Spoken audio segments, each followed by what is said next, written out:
One of the stories that they told us in Cheder, and I know they say it in a lot of Chadorim to the children, one of the greatest Talmidei Chachamim about 250 years ago, his name was Rabbi Yonasan Ebershitz.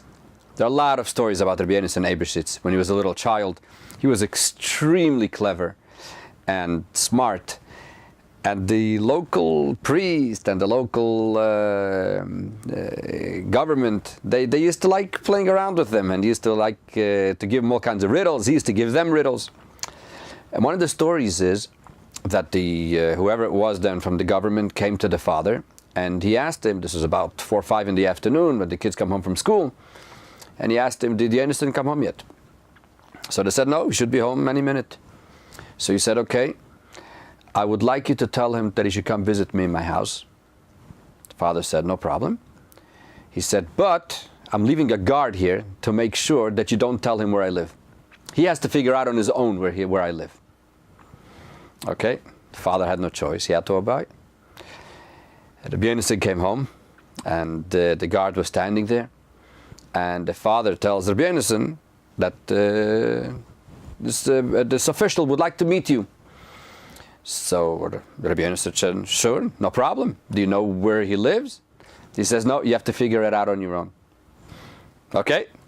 Rabbi Yonasan goes out in the street and he asks somebody, do you know where so-and-so lives? And he says, yeah, go down 3 blocks this way, 2 blocks that way, that's where he lives.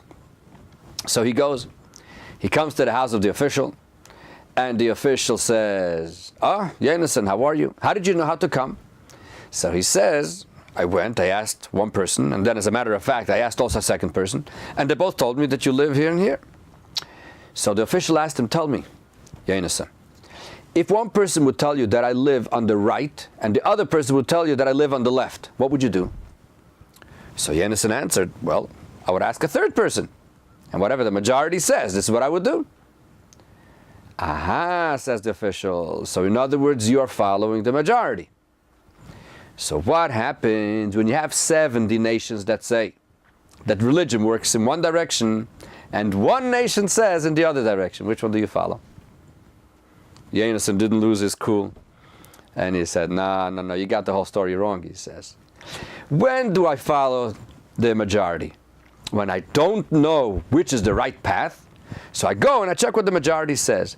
But when I know what the right path is, I could have 1,000 people telling me the other way, I'm still going to go in the right path because I know where that path is.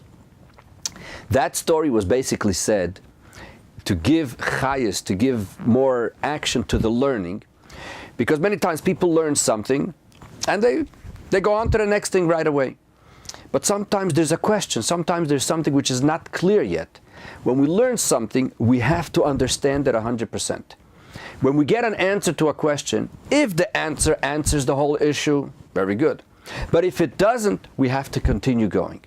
And believe it or not, there are certain issues in Torah that may have 6, 7, 10 answers. And sometimes each one has a question. So we have to continue to toil until we find an answer where, now we have the whole issue very, very clearly. It's very interesting, when it comes to Chanukah, there's a very famous question, which is called the question of the Bais Yoseph. We're soon going to discuss the question, what the question is. But the beautiful part about it is that to this question, there are hundreds and hundreds of answers. As a matter of fact, I'm holding here a sefer called Neir Lameya, which means a light for 100. Over here, he brings 100 answers to the question of the Bais Yoseph. I heard that there's another book that has 500 answers. Reb Chaim Brisker, who was, as we discussed many times in the shiurim, he was one of the greatest sages in our generation. He passed away only 25, 30 years ago. And he is the editor of Encyclopedia Talmudis. We're going to be quoting him soon. So he says that there is no number to the amount of answers that there is to this question. And there are many stories about this that people used to say about the Reb Chaim Brisker when it comes to the kush of the Bais Yoseph. So we're going to discuss today the concept of Chanukah. Now we're going to see that there's a few issues with Chanukah. We will discuss the concept of the oil. What was actually the miracle of the oil?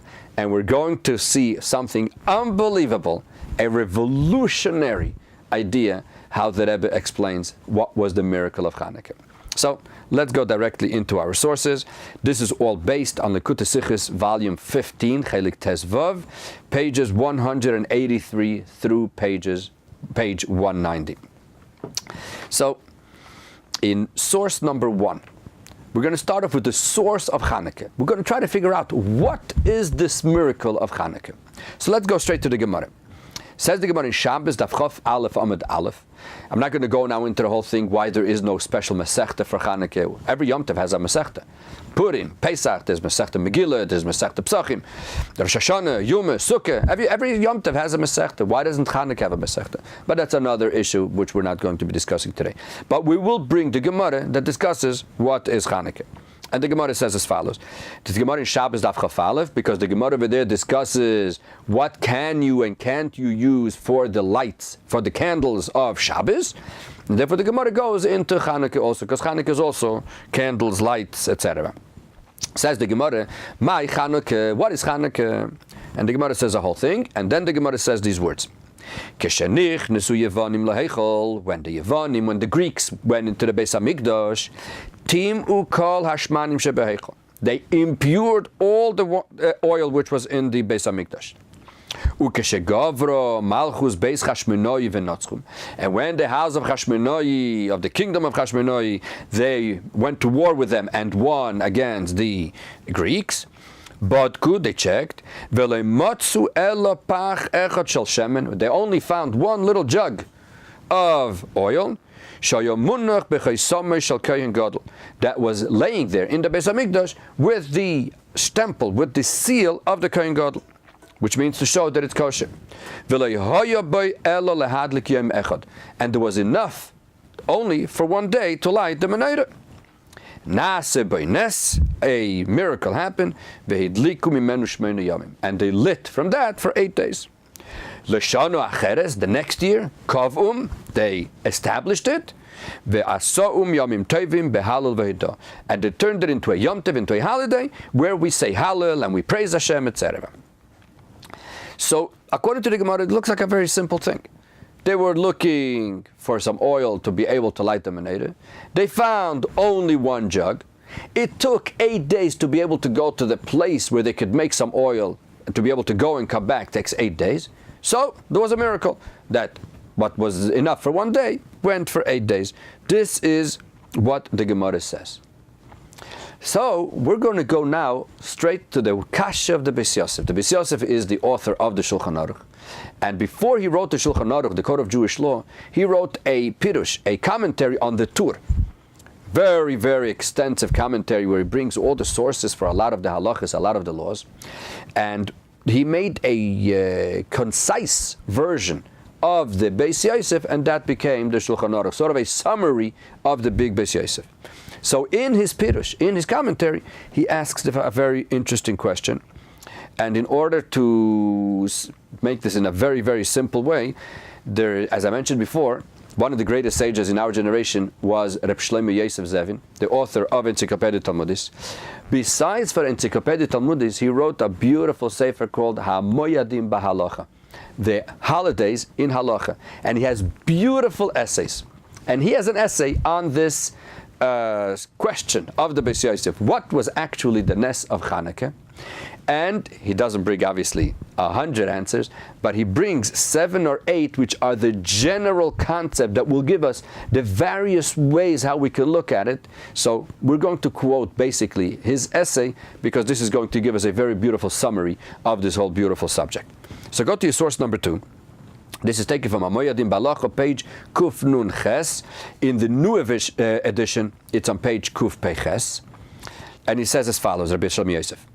Av be'atzmi shel nes, even when we're talking about the actual miracle, what happened on Chanukah, ha'erichu lepalpel b'sifrei halacha. There's a lot of talk in the works of halacha, of Jewish law.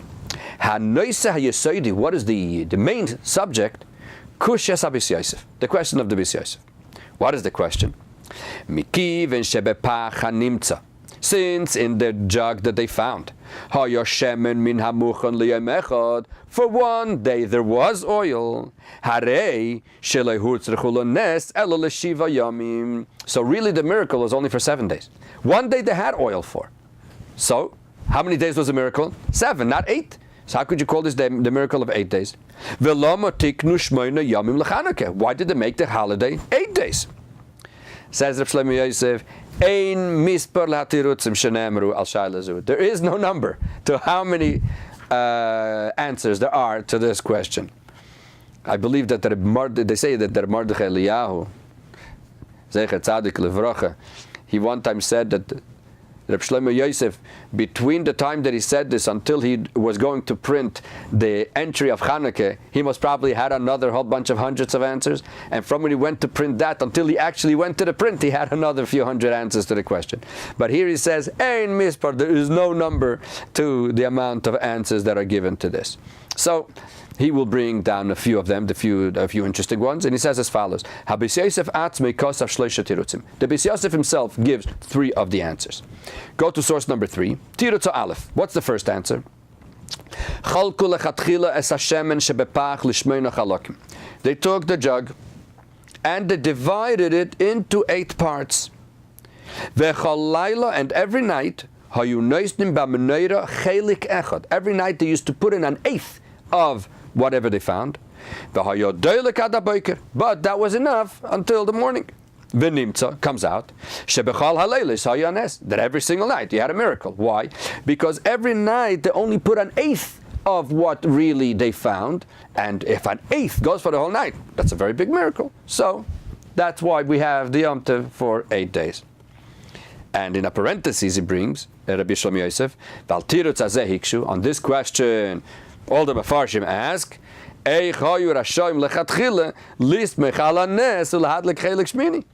how could you do something like this? We don't rely on miracles. How do you light the menorah to begin with not enough oil and hoping there's going to be a miracle? You're not allowed to do that. So therefore, we have an answer, but it gets refuted. Next answer, source number 4.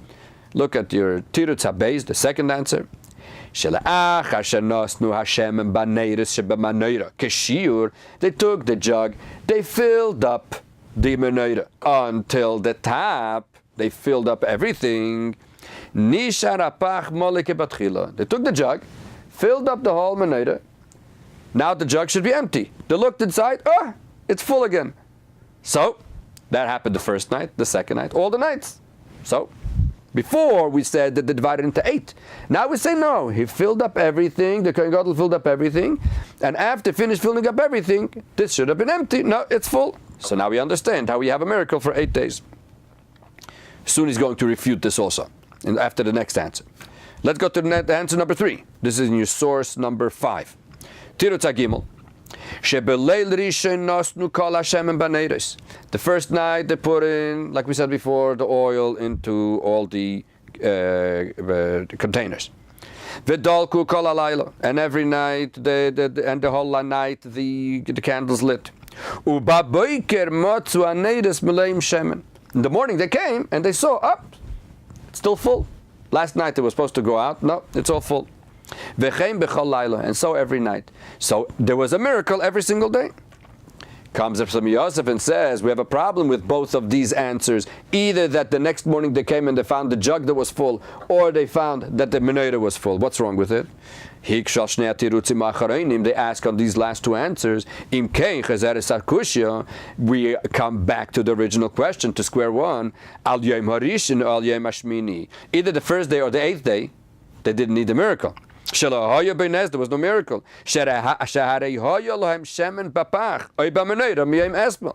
Because they had the oil from yesterday.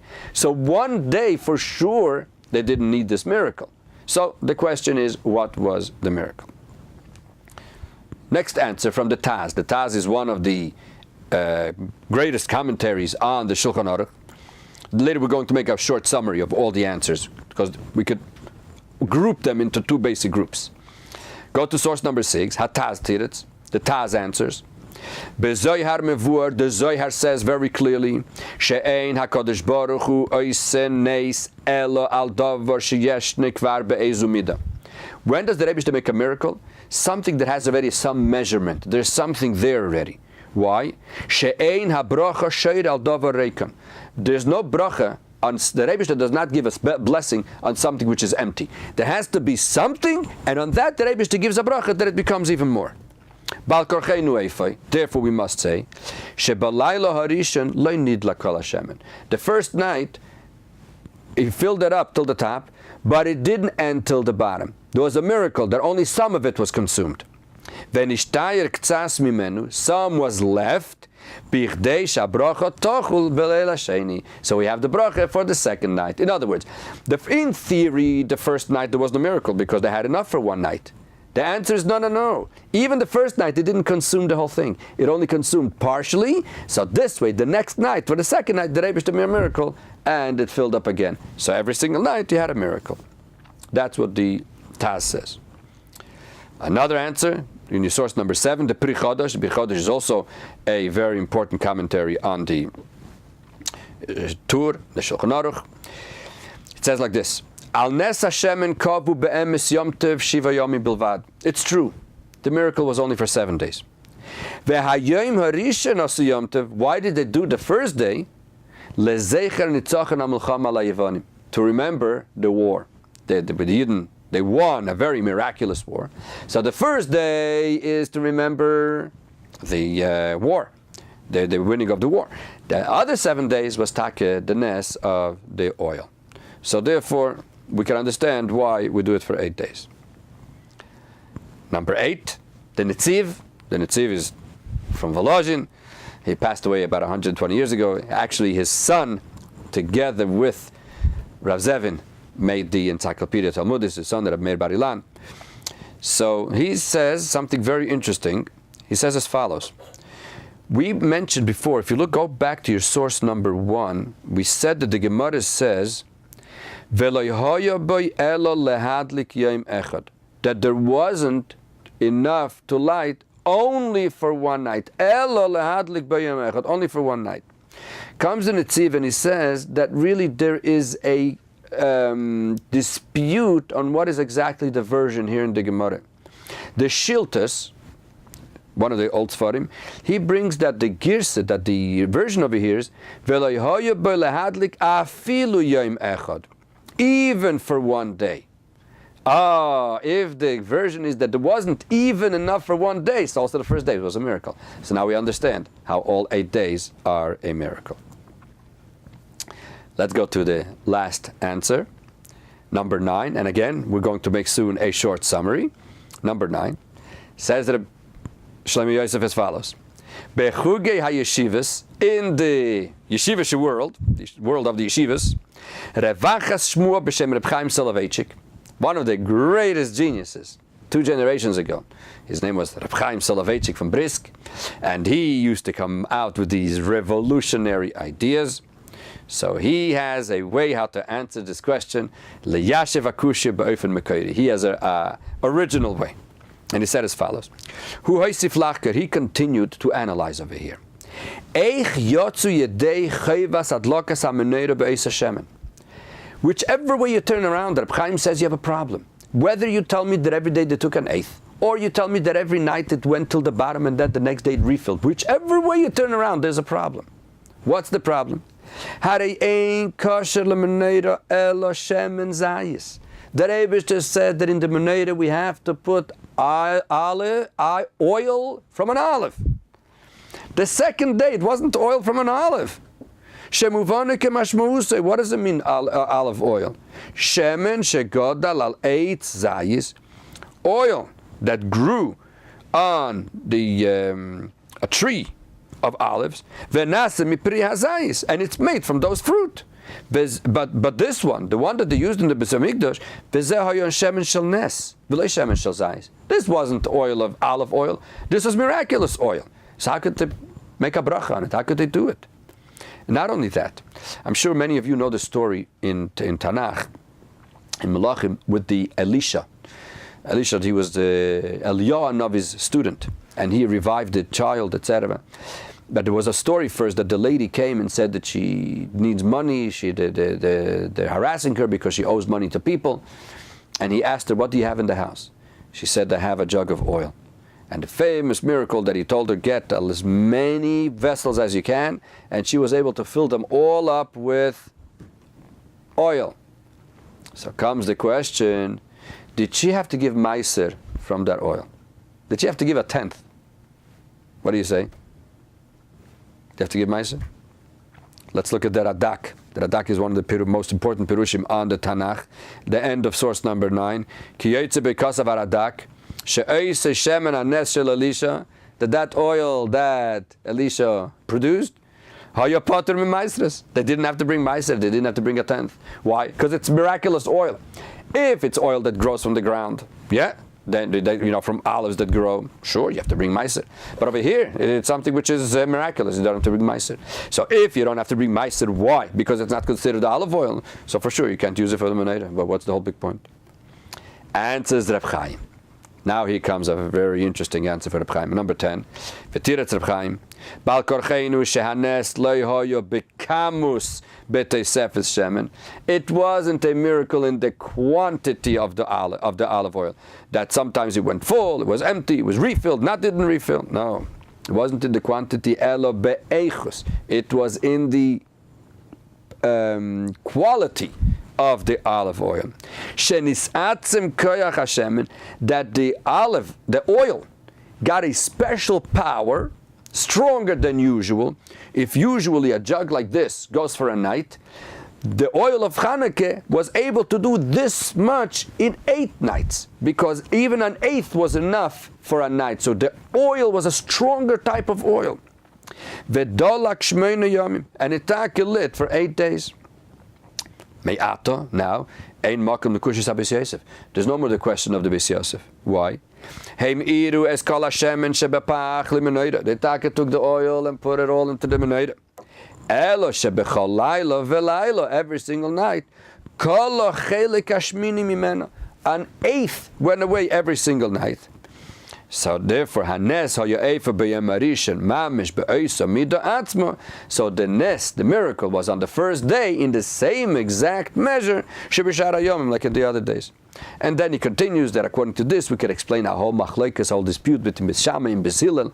There's a famous dispute between Bais Shammai and Bais Hillel, about lighting the candles of Chanukah. According to Bais Shammai, the first night you light 8, the next night 7, the next night 6.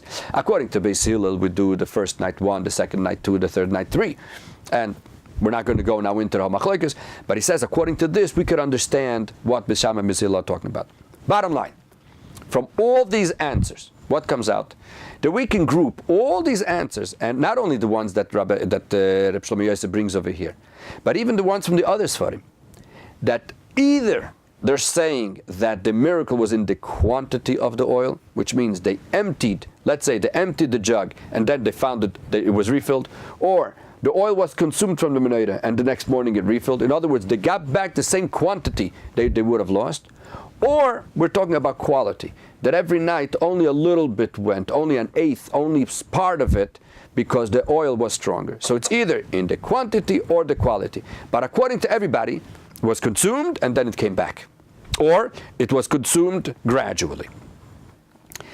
So comes the Rebbe in Likutei Sichos Chelik Tezvav, and the Rebbe is going to ask a very, very strong question, either way you turn around. According to the ones that say that every day it refilled, in other words, this concept in quantity, so you have the question that Reb Chaim asked. What did Reb Chaim ask? That the next night when it refilled, it wasn't olive oil. What was it? Miraculous oil. It's not kosher for the meneda. The meneda, the Rebbe says he wants olive oil. According to the ones that say that it wasn't the quality, just like Reb Chaim, there's a very, very strong question on Reb Chaim. What's the question? Go to your source number 11. Why can't we say that every night only an eighth was consumed? Source number 11, Arashi in Parsha Tetzavi, right in the beginning of the Parsha. The Rebbe says to Moshe Rabbeinu, Be'ata Tetzaves b'nei Yisrael, command the Yidden, Be'yikchu elecha shemen, they should bring you oil for the menorah. What should you do with this oil? Aaron HaKohen should prepare it every single night in front of the Eibishter, from the evening till the morning. What does it mean from the evening till the morning? Me'erev ad boker. Says Rashi, Me'erev ad boker, 10 la midasa. When you fill up the menorah, you have to fill it up with the correct measurement, that enough that it should go from the evening until the morning. How much is that? Says Rashi, Veshiru Chachamim, the Chachamim measured it, that it's Chatzi Loig Leleile Teves Aruchim, that the longest nights are in the month of Teves after Chanukah. And how much do you need? A half of a lug. That was a certain measurement those days. Therefore, you have to put into the menorah a minimum of a chatzi lug, of a half a lug. So we see very clearly that in order to fulfill the mitzvah correctly, you have to fill up the menorah. According to Reb Chaim, the second night, it wasn't filled up. It was missing an eighth. So they weren't mekayim what it says here, that you have to put in enough oil me'erev ad boker. Even though we know that the oil is stronger, but we have to put a chatzi lug. Let's continue and go to number 12. There's another Rashi in Parsha Emoir, Perik Chavdalet Pasuk Gimel. Again over there, the Rebbe tells Moshe Rabbeinu that I want you to tell the Yidden that they should bring you oil for the menorah. And over there also again the Torah says, Ya'arech Eisei Aaron me'erev ad boker, that Aaron should prepare it from the evening till the morning. Says Rashi, what does it mean? Yarech Eisei, you should prepare it, you should set it up. Says Rashi, Aricha hareuyo lemidas kol halaylo. It should be a preparation that should be enough for the whole night. B'shiur Chachamim, the Chachamim measured that how much is this? Chatzi loig lechol neir v'neir. A half a lug for each one of the neidos. Behein kedai af leleile tekufas teves, and these are long enough even for the long nights of the middle of the winter of the month of Teves. And Rashi adds over here, umidazu hukva Allah. This was a measurement that was set up. You couldn't change it. According to Reb Chaim, the second night they didn't have a chatzilug, they had less. The Taka had for all night, but they didn't have the measurement that the Torah says that you have to put in 10 lamidasa. And if you look at the Gemara, where Rashi took this from the sources from the Gemara, Menachas Dapetesa Medalev, the Gemara says 10 lamidasa, you have to put in the right measurement. What does that mean? Shetei deilekes veilekes me'erev ad boker, that it should go from the evening till the morning.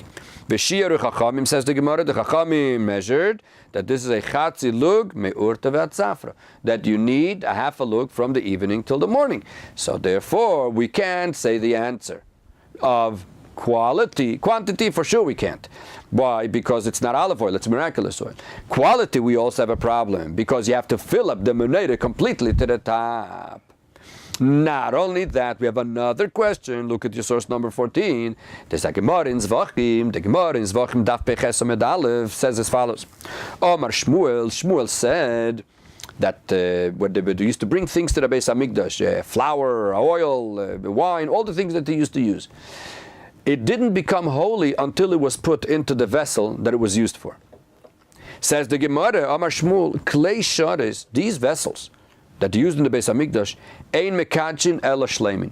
When can they make something holy? The flour that they use should become holy if the vessel is very complete. But if it's broken, it does not make anything holy. And the Gemara continues, ve'ein mekadchin ela melein. When do they make something holy? Only if you fill them up to the top. Melein, they have to be full. Says Rashi, Koloimar, which means it doesn't mean necessarily full to the top, but it means that you put in the right measurement for what that thing needs. Right? But if it's missing from the regular shear, the amount that they need, the keli does not make it holy. So what do we see here? That if you put into the menorah olive oil, but you don't put in enough achatzi lug, because that's what you need from the evening till at night, you have not fulfilled the mitzvah. You cannot do it and it doesn't become holy. So we have to understand what is going on over here. What was the oil, the miracle? How did it happen? What happened every night? If we say that only a little bit went away, we have a problem that has to be full. If we say that every night the whole thing went away and the next day it came back, we have a problem that's miraculous oil. So what was the miracle? And obviously, when we're going to see this, we will be able to understand this was such a big miracle. And we will be able to understand finally what's such a big deal with the miracle of Chanukah. If you remember, we just said before the story of Elisha, that by Elisha you also added oil and there was plenty of oil. But we don't make any holiday for that. All of a sudden, when it comes to the Beis Hamikdash, oh, we make such a big Yom Tov, Chanukah, everybody lights a menorah. Why? What's the big deal? What happened over here? So therefore we must say that over here something extraordinary happened, and that's why we have a Yom Tov called the Yom Tov of Chanukah. To make it very short, it's a very, very deep concept. It's discussed in Chassidus all over the place. The story of Chanukah was a miracle. There are two types of miracles. There are regular miracles, all the miracles. 99% of miracles. What's a miracle? A regular miracle means there's nature and the Rebbe changed nature. For example, the story with Elisha. She had only one jug of oil and she was able to fill up a lot of them. Can a person do that? No. It's impossible for a person to do that. Can a person imagine it? Can a person relate to it? Yeah, of course, he can relate that something becomes bigger than before. Kriyas Yamsuf, the splitting of the Red Sea. Can anybody make water stop? No. It's impossible to do it. But can someone imagine something like this? Can someone relate to it? Can you understand it? Can you imagine it? Sure, why not? You can imagine water stops. You don't know how, but you can imagine it. It's not something which is opposite of logic. Moshe Rabbeinu, he saw the burning bush. The bush is burning and it's not being consumed. Yeah? Can you imagine? Of course you could. You don't know how to do it, but you could imagine it. This is miracles. But then there's a higher level of miracles, and that is something which is not impossible. It's the impossible of the impossible, and that is called Nimna HaNimnois. Nimna HaNimnois means something that a person cannot comprehend. For example, if I want to say that the Rebbe can sit and stand at the same time, can the Rebbe do that? Can the Rebbe sit and stand at the same time? Yeah, the Rebbe could do everything.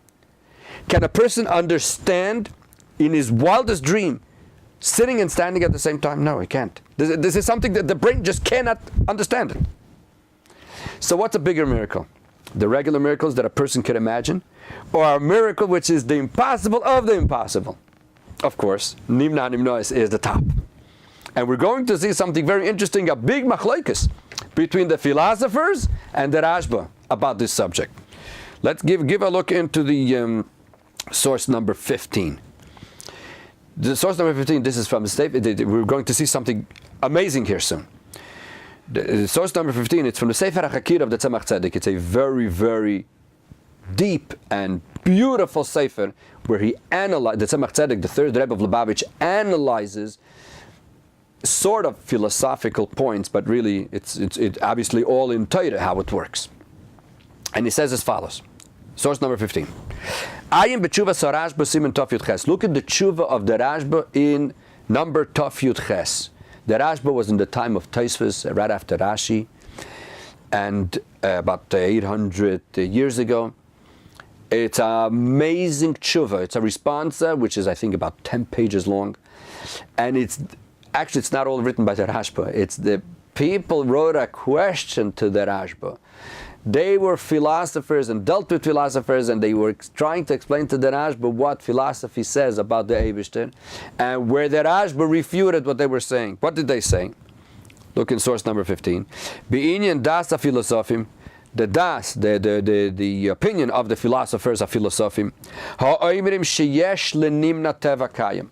They are saying that even God, who is the impossible, there is still a certain nature to him. In other words, he could do the impossible, but he cannot do the impossible of the impossible. For example, that he could be riding a horse and not riding at the same time. That's impossible. That does not, even God can't do that. Oy kaisef veloy kaisef, writes and doesn't write. It's two opposites. A person cannot relate to two opposites, and God can't either do two opposites. He could do the impossible, but not the opposites. Oy behamtsoa sazman ovar ve'osid biyachad, or if this past and future and time, this past, present, and future, that they should all be interconnected, the past and the future. Says the Rashba, the Rashba does not agree with this, because by the Eibishter there is nothing which is impossible. How could a human being, somebody was created, understand, comprehend the Creator? It's impossible. So therefore, says the Rashba, that there are miracles which is called the impossible, the nimna. The Rebbe, he can even make the nimna, hanimnois, the impossible of the impossible, standing and sitting at the same time. Can a person relate to it? No, a person cannot relate to it. The Rebbe could do that too. Where do we see this concept of nimna nimnois? Every little child knows this. Where is this? Look in your source number 16. This is the famous concept which is called Makim ha'aron eina min amida. The place of the Aron, the ark in the Kodesh HaKadoshim, in the Beis HaMikdash, the ark that had in it the luchos, did not take up any space. What does that mean? Before we go into the Gemara, I'll just explain it briefly. The Kodesh HaKadoshim, the holiest of holy, was 20 amos wide. When you took the Kodesh HaKadoshim, let's say that this is 20 amos over here, the Aron was 2.5 amos. So when you measured from one corner to the other corner, you had 20 amos. When you measured from one side of the Aron to the corner, and the other side of the Aron to the corner, each side had 10 amos. The place of the Aron did not take up any place. Even though the Aron was 2.5 amos, but when you measured from corner to corner, you had 20. When you measured from corner to the beginning of the Aron, you had 10. When you measured from the beginning of the Aron to the other side, you also had 10. In other words, the place of the Aron took place and didn't take place at the same time. And this was nimna hanimnois. This is something that only the Rebbe could do, and this is what we had in the Kodesh HaKadoshim. Look in your source number 16. The Gemara in Yuma Daf Chaf Aleph Amud Aleph, the Gemara says, Asara nisim nasu b'mikdash. There were 10 miracles that were in the Beis HaMikdash. And the Gemara says the same 10 miracles as we learn in Pirkei Avos in the Peirig Hey, in the 5th chapter. The 10 famous miracles that were happening in the Beis HaMikdash. Says the Gemara, V'su leka, there are no others. V'ha'amar Reb Levi says, Dover zeh maseires beyodeinu me'abeseinu. This concept is something that we received from our parents, from our tradition, that the place of the Aron does not take any place. This is the biggest miracle of all the other miracles. How come it's not enumerated in the 10 miracles? Answers the Gemara, Nisi de Beroi Kachashiv. The miracles from the outside that everybody was able to see, that the Mishnah does say. Nisi de Gavoy like Kachashiv. The Nisim of that were inside, that the Gemara doesn't put into the regular Nisim. And obviously, as it is explained all over the place, that because it's not in the same level. The other miracles were impossible. But a person can relate to impossible. This one, Makimaru, this was impossible. That something has a certain measurement and it doesn't take place, that's something impossible of the impossible. Explains the Rebbe that this is what happened over here with Chanukah. What happened over here with the oil? Nimna hanimna is the impossible of the impossible. What happened? Let's look at number 17, and this is the revolution of Chanukah. And according to this, all those questions that we asked are going to be answered. Likutei Sichos over here is source number 17. Kum tuis, says the Rebbe. It comes out. As in dem nes is given a dover vehifuche. In the nes we had two opposites, nimna nimnois. An eish tivi, we had a natural fire, ve'oir hanedis, and the light of the candles. Was kumt fun shemen v'kayetze baze. And it came from oil. What has to happen when you have a fire and oil? Muz derbai zayin kiloyin hashemen. And what happens? The oil gets consumed. When you have a fire and oil, the fire consumes the oil. Ule itach gisa. On the other hand, Hat gar nicht gefällt von dem Shemen. Nothing was missing from the oil. What does that mean? Kiloyen und nicht kiloyen bevasachas. The fire consumed and didn't consume at the same time. What does that mean? The Rebbe continues, und das ist ein Inyan von nimna hanimnoes. This is the impossible of the impossible. Al derech vidernes, just like the miracle von mokim orem eine min amida. In other words, what happened to Chanukah is like this. They filled up with the oil, and the oil was natural oil. They lit the candle. The fire consumed and didn't consume at the same time. Nimna nimnoes. If that's the case, the oil was always there. The Chanuka was always filled to the top. So we had, everything was full. There was no problem. And this was the miracle of Chanukah. Kiloyen und nicht kiloyen bevasachas. Consumed and didn't consume at the same time. Just like the Aron. They're all in proximity, right? The Aron and the menorah. So this was the big miracle of Chanukah. And so in other words, the Rebbe made over here, not that the oil became stronger. The Rebbe changed, how does consuming happen? The oil remained oil, kosher oil. But the consuming, the Rebbe changed how it works. Usually consume takes away from the oil. Here it took away and didn't take away at the same time. Why did the Rebbe make such a great miracle for Chanukah? Why? What happened? Oh, now we're going to go to a beautiful Pnei Yeshua and a Chacham Tzvi, that they will tell us what happened over here. Go to source number 18. Says the Pnei Yeshua was Reb Yeshua Falk.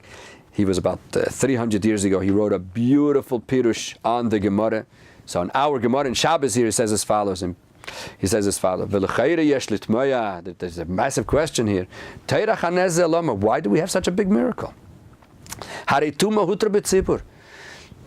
If all the Yidden are tummy, if they're all impure, you could do the avodah in the Beis Hamikdash. You could bring the oil. You could light the menorah. You could bring karbanis. You could do everything, because if everybody's tummy, you could do that. So why did the Rebbe make such a big thing? Let them light with non-kosher oil, with shem and tummy. Answers no. Says the Pnei Yeshua lekach nira. The ikra nes leinase elo leidia lohem chibas amakim aleim. The Rebbe wanted to show his love for the Yidden. Because Shehayu Eimer Yisrael, the Goyim told the Yidden, Kis v'lochem al keren ashoir, she'en lochem chelik b'lokei Yisrael.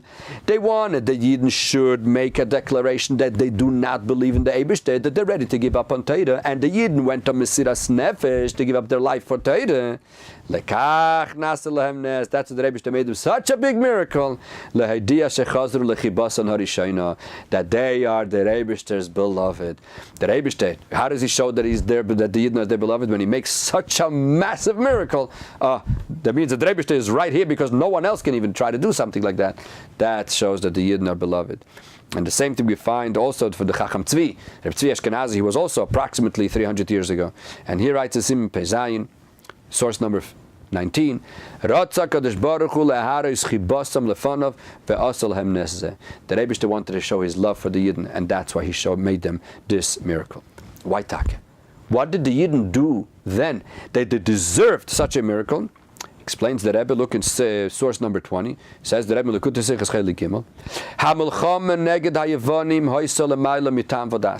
the Yidden, when they went and had the war against the Greeks, it was something was above logic. It didn't make any sense. As we say in the davening, Rabim be'ad me'atim, there were many in the hands of a few. Imagine that 5 people go and fight against a whole country. It's not normal. It's something which is beyond logic. So because they went beyond logic, they went with Mesiras Nefesh, giving up their life higher than logic. The Rebbe wanted to show the love that he has for the Yidden. And he showed them a miracle which is way above Seichel. All the other miracles are sort of logic. You can relate to it.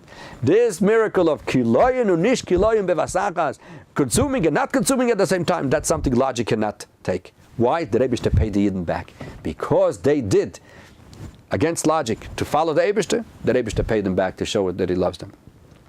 Not only that, the Rebbe now goes deeper. Look at source number 21. In Sefer Sichos in Tafshin Nun, page 202, Says the Rebbe, one of the reasons why, what was the miracle with the oil? Because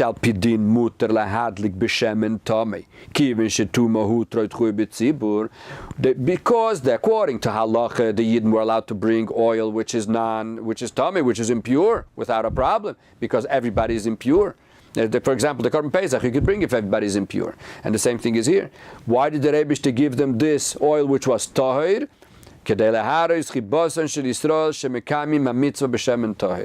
show that the Rebbe loves the Yidden, and this way they will be able to do the mitzvah with Shem and tahir. But the Rebbe now adds another beautiful point.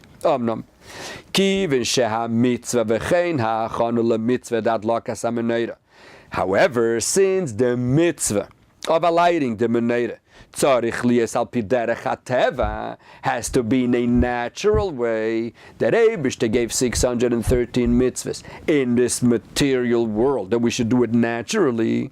Therefore, gam keshakodesh baruch hu oisenes kedei laharis chiboshen shel Yisrael.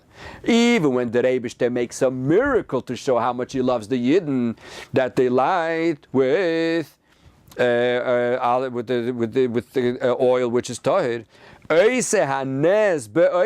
does he do the miracle? He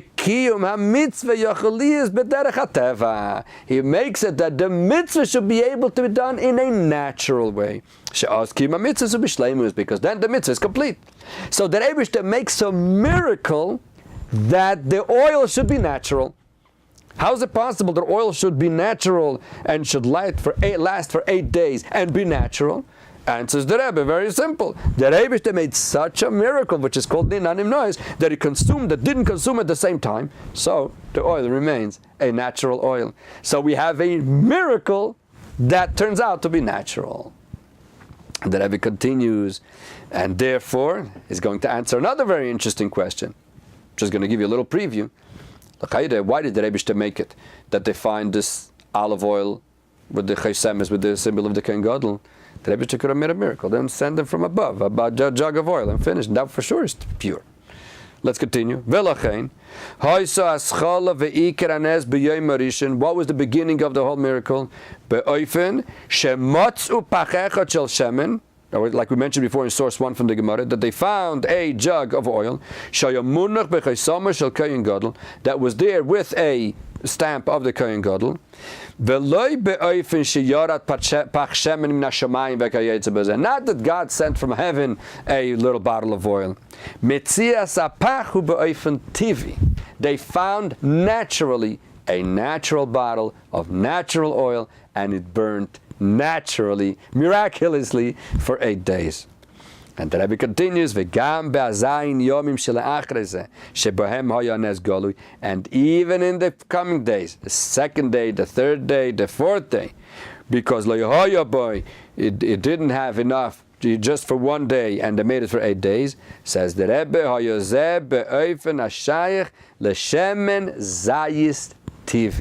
this was all natural olive oil. Because it doesn't make sense that the Rebbe wants to show his love for the Yidden.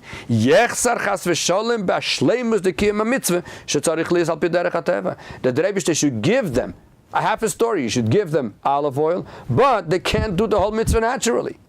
So therefore we must say that this was natural oil. What happened over here, the Rebbe made such a miracle that we don't find it in history that the Rebbe made such a miracle besides in the Beis HaMikdash. What's the miracle? That there was consuming and not consuming at the same time. And if we say that this was the miracle, all the questions that we asked before, that Reb Chaim Brisker brings from all those shittas, everything now is clear. Those that say that every day an eighth went away, we had a problem, that according to Allah it has to be full, no problem. If you consumed and didn't consume at the same time, it was always full. Those that say that every night it went away and it came back, it refilled, we have a problem that it's not natural olive oil, it's miraculous oil. Here it was always natural oil. Why?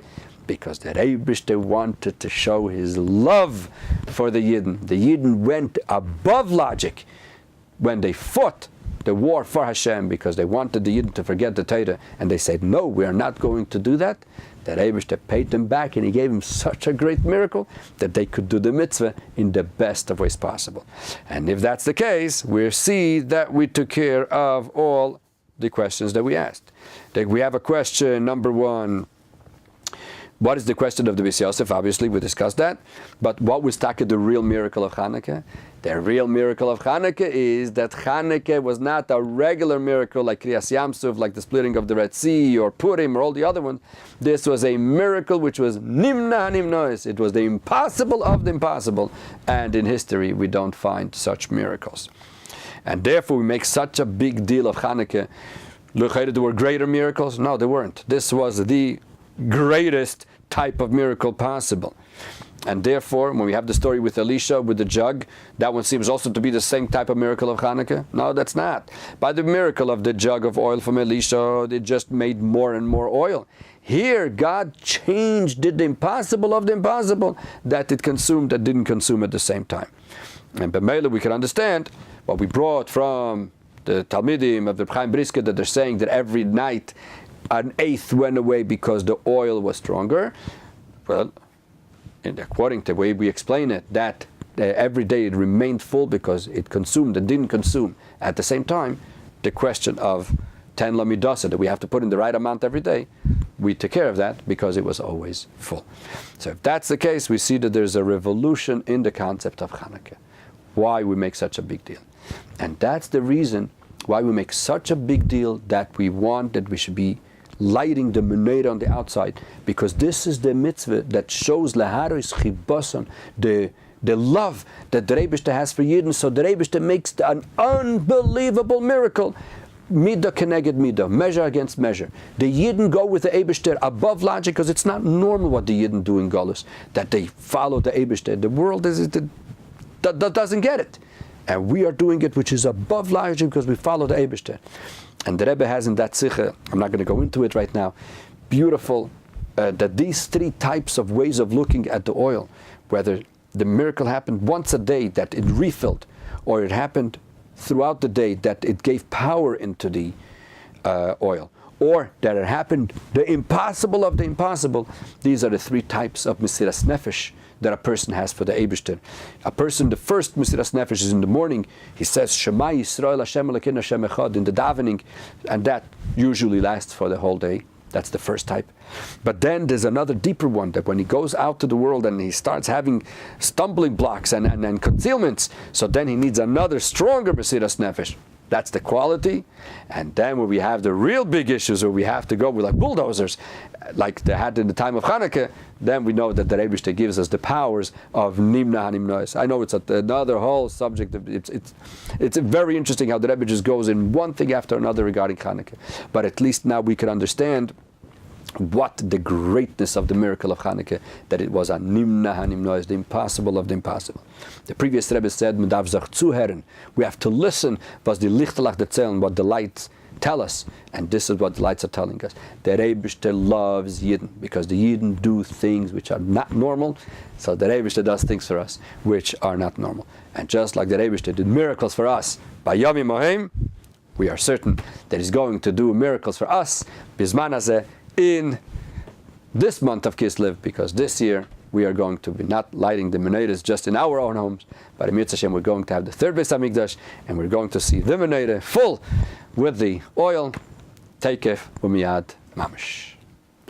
Any questions? Yeah. Was the Bais Yoseph the first one that asked this question? Nobody ever thought of that question before, huh? Well, no, the Bais Yoseph is not the first. In the Sfarim that we have, it seemed like that the Bais Yoseph was one of the first. But in our generation, a lot of new Sfarim came out from the Rishonim, from the time of Rashi, before, after. One of the Rishonim is the Meiri. The Meiri does mention this question. You know, the Meiri says something very interesting. The Meiri asks a question. We find something very interesting about Chanukah. Take, for example, Pesach. The first day, we celebrate the going out of Mitzrayim. We say Hallel the whole of Pesach, but only the first day, or in Chutz La'aretz, the first 2 days, we say the whole Hallel. The rest of the days, we only say a half a Hallel. because there's another reason why we say the Hallel the other days. But when do we say it? The first day. On Sukkot, we should have said Hallel only the first day. But because every single day they brought different types of karbanos, so that's what we say the whole Hallel. But in theory, it should have been only the first day. Comes Chanukah, we say Hallel every single day, the full Hallel. Why? It's one miracle. So he goes over there and he explains the difference in the first day and the other days, that each day was a miracle. The first day had its miracle, the other day has the other miracles. So we see that the Meiri already also had this issue of the first day and the other days, etc., of exactly how the miracle of Chanukah. So it is discussed in the previous in the Rishonim. But again, what we need to remember is that what we have to learn from Chanukah, we should all go and take part in the public menorahs, which are done. Every single city, every single square has to have a big public menorah to show the world that we are outdoor, laharos chibason. And definitely through all our efforts, we're going to be zeiche to go to the Beis Hamikdash Hashlishi and see the real menorah, how it's going to be lit, teikef umiyad mamish. And I wish you a happy Chanukah.